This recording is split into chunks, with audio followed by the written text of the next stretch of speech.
Welcome back on this glorious and amazing day, and thanks for joining. Thanks for joining me.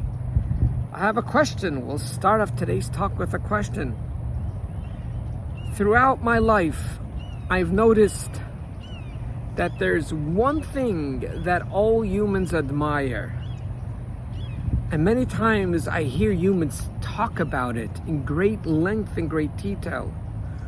Who the humans admire? Well, there's many types, but there's one specific that humans really love. That is the individual that is themselves.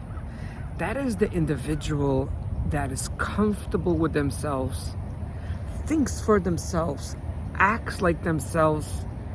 They're not part of the system that talks in a certain way, believes in a certain way. There are individuals that feel comfortable with themselves, and they're so deeply admired. They're respected. There's something about them. And we could spend 3 or 4 or even 7 hours explaining the science behind it, but I'll leave that out for now. My question to you is, this is painful. Why are you, or many of people that you know, because I believe this might apply to over 80% of us, why do most of us try to fit in? Why do we try to fit in? If it's the way we speak, the way we're dressed, the type of places we're gonna live, houses, the list goes on and on. Consciously or subconsciously, we're trying to fit in. We have our role models, people that are famous or people that are not famous. We try to fit in.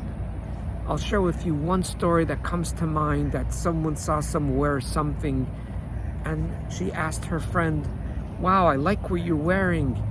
Where did you get it?" And the next day she comes into the office wearing precisely what her friend was wearing.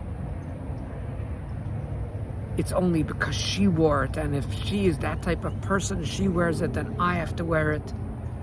So here on one hand, we admire people, which are very few of them, that connect to themselves, know what they want, dress like they want, act like they want. We're talking about, obviously, in a humane and kind and gentle way without hurting anyone, because trying to be cool and trying to be yourself by running over other people, that's something at least I will never admire.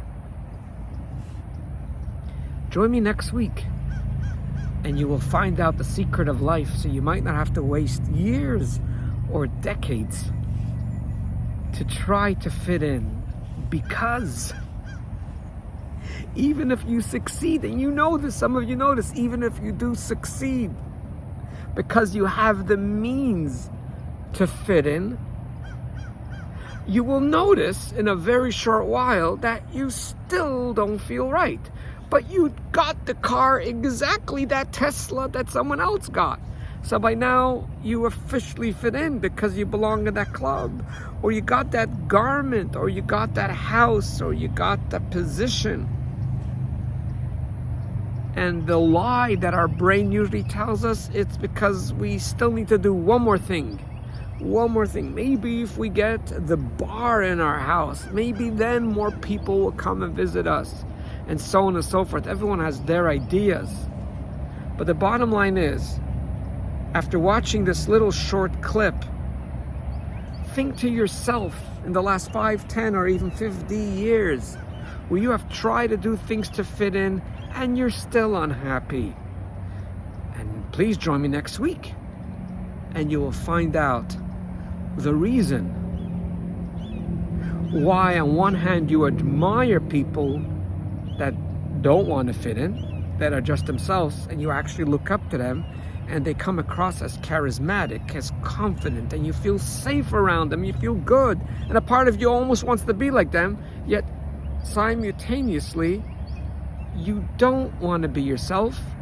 You actually just want to fit in and be like the cool and the popular people around you. I love the word popular because there's so much garbage sometimes it gets me even nauseous. because what's popular externally might not be popular internally. Anyways, have yourself a wonderful day, and if you like the video, thank you for your thumbs up. Regardless if you do give the thumbs up or not, one thing is not an option. Correct. You already know my speech. To remember that you are way greater than you think you are. All the best.